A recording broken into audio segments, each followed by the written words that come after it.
Power doesn't always announce itself with explosions or battles. Sometimes it slips through the cracks, dressed as diplomacy, hiding behind calm voices and polished speeches. When we look back at the fall of the Republic, it's easy to blame the war, or the Jedi, or even the chaos of a crumbling Senate, but the truth is far more unsettling. Palpatine didn't seize control in a moment of madness. He spent decades studying the system, manipulating weaknesses and planting seeds. When no one would ever think to look, he didn't just beat his enemies, he rewrote the rules of the game, while everyone else was still learning how to play. What makes his rise so terrifying is how quiet it was. He didn't force anyone into submission, he invited them to believe. And they did, because what he offered felt safer than the truth. Every lie was wrapped in something familiar. Every cruel act buried beneath layers of protocol and law. Even the Jedi, the most powerful Force users in the galaxy, couldn't see it happening. They were too busy trying to fight a war that had already been lost. A war they were never meant to win, because the real battle wasn't fought with sabers or soldiers, it was fought in silence. There's something deeply tragic about watching an entire galaxy slowly hand itself over to a single man, not because it was tricked, but because it was exhausted, desperate for stability, blind to the cost of obedience, and too proud to admit it had been played from the beginning. He didn't steal power from anyone. He waited until everyone willingly handed it to him and thanked him for the favor he didn't break. He waited for the system to break itself, and then walked in offering to fix what he had secretly shattered in the first place. Palpatine understood fear better than anyone. He didn't need to control people's thoughts, he just needed to control what they were afraid of. And once he did that, he became the only voice they trusted, the only promise they believed, the only future they could imagine. In this video, we're going to uncover how Palpatine's master plan unfolded not through chaos but through precision, how he turned democracy into dictatorship without ever raising suspicion, and how the greatest deception in Star Wars wasn't hidden in shadows but carried out in plain sight. It's easy to think of Palpatine as just a power-hungry Sith Lord who got lucky, but when you really dig into his rise, the sheer scope of his manipulation feels almost mythical. He didn't just stumble into power, he architected an entire galactic war and convinced both sides they were fighting for justice and order. Before he even became Chancellor, he had already infiltrated the Senate-controlled trade routes and quietly built an army in the shadows. Every move was calculated, every crisis manufactured, nothing was left to chance. Even the Jedi were unknowingly playing into his hands, believing they were guardians of peace while slowly being twisted into generals of war. His genius wasn't in brute strength or flashy lightsaber duels, it was in patience. He planted seeds that took decades to grow. From creating the clone army to engineering the fall of the Republic, he understood the nature of fear and how to weaponize it. He knew the galaxy didn't need a villain to fall, it just needed a savior to trust. And that's exactly what he became. He didn't conquer the Republic with fire, he seduced it with promises of stability.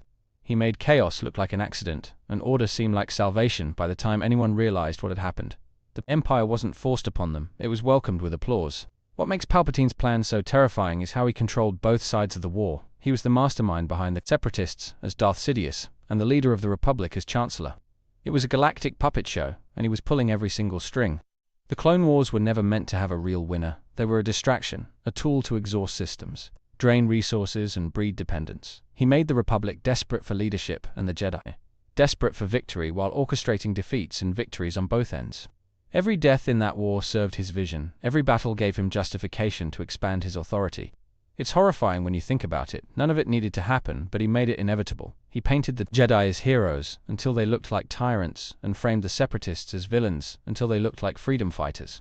By the end, no one knew who the real enemy was, and that was the point. The galaxy was so lost in fear and conflict that when Palpatine offered peace, they didn't just accept it, they begged for it. He created the problem, then offered himself as the only solution, and somehow everyone thanked him for it. The Jedi never stood a chance, not because they were weak, but because they couldn't see the battlefield they were fighting on. Palpatine didn't challenge their lightsabers, he challenged their purpose, their identity, their place in the galaxy. He knew the Jedi Order was built on ideals that couldn't survive a war, so he gave them one. He made them soldiers instead of peacekeepers, and once they became what they swore to never be, he simply painted them as traitors to the Republic.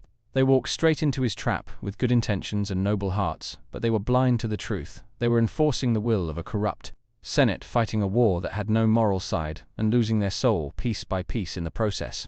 By the time they discovered the Sith hiding in plain sight, it was too late. Their temple was already a tomb, and their legacy already rewritten. Palpatine didn't destroy the Jedi with strength, he did it with narrative. He rewrote the story and cast them as the villains in a galaxy too tired to care.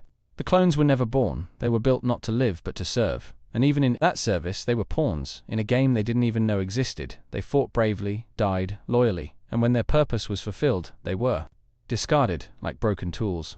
Order 66 wasn't just a military directive. It was the end of identity for thousands of soldiers who never had a choice to begin with. They were trained to obey, and they obeyed even when it meant turning on brothers and mentors. Palpatine used them with surgical cruelty. He created them to win a war. He controlled, then used them to wipe out the Jedi, and finally replaced them with fear-driven recruits who would pledge to an empire built on betrayal. Their tragedy is that they were never villains, but they became the weapon that ended the light.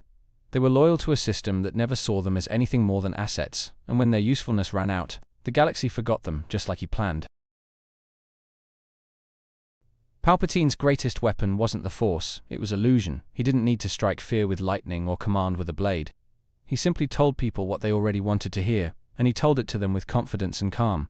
He was never loud, never erratic, always measured and always listening. He used words like justice and peace, while sowing chaos in the shadows. He staged entire crises, then emerged as the only one capable of solving them. His voice became synonymous with authority in his silence, more powerful than any declaration. Fear made him invincible. He turned every whisper of rebellion into a justification for power, every flicker of dissent into a reason for unity. Under one banner, he kept the people afraid just enough to obey, but never so afraid that they would rise up. Even his enemies played by his rules. The Jedi questioned him, but never removed him. The Senate doubted him, but kept voting for him, and the galaxy watched everything crumble, yet believed it was being rebuilt, stronger than ever. Palpatine understood how to sell a lie by wrapping it in truth. He didn't need to brainwash anyone because he read their hopes and gave them twisted versions of what they wanted: safety, prosperity, leadership, but always with a price. And that's what makes him more dangerous than any other villain. He didn't take power with force. He made the galaxy give it to him willingly and once he had it, he made sure they would never dream of taking it back. In the end, Palpatine's brilliance was not just in taking control, but in convincing the galaxy that they asked him to. He turned manipulation into policy deceit, into diplomacy, and evil into efficiency. The Republic didn't fall apart overnight. It was hollowed out from the inside with smiles and handshakes. Everything was done with approval. He didn't need to silence voices. He just made sure they were saying what he wanted. The media praised him, the Senate empowered him, and the Jedi unknowingly legitimized his wars. Every step to tyranny felt like a step toward peace. And that is the real tragedy. The Republic fell, not with a scream, but with a vote. The Empire wasn't born in a coup, it was born in comfort, in the belief that safety was worth any sacrifice, even if that sacrifice was freedom itself. By the time the first stormtrooper marched, the people were already used to seeing soldiers on the streets. By the time he declared himself emperor, it wasn't a shock, it was a relief, and that slow erosion of outrage was the final stroke of his genius. Palpatine didn't just rule a galaxy, he reshaped its soul. He normalized the very things it once feared and rewrote history faster than anyone could remember it. He made darkness feel familiar and gave it a name people could trust. The galaxy wasn't conquered, it was convinced, and in that lies the haunting truth of his plan. It worked, not because he was strong, but because he understood weakness, and that understanding gave him power no one could ever truly take away.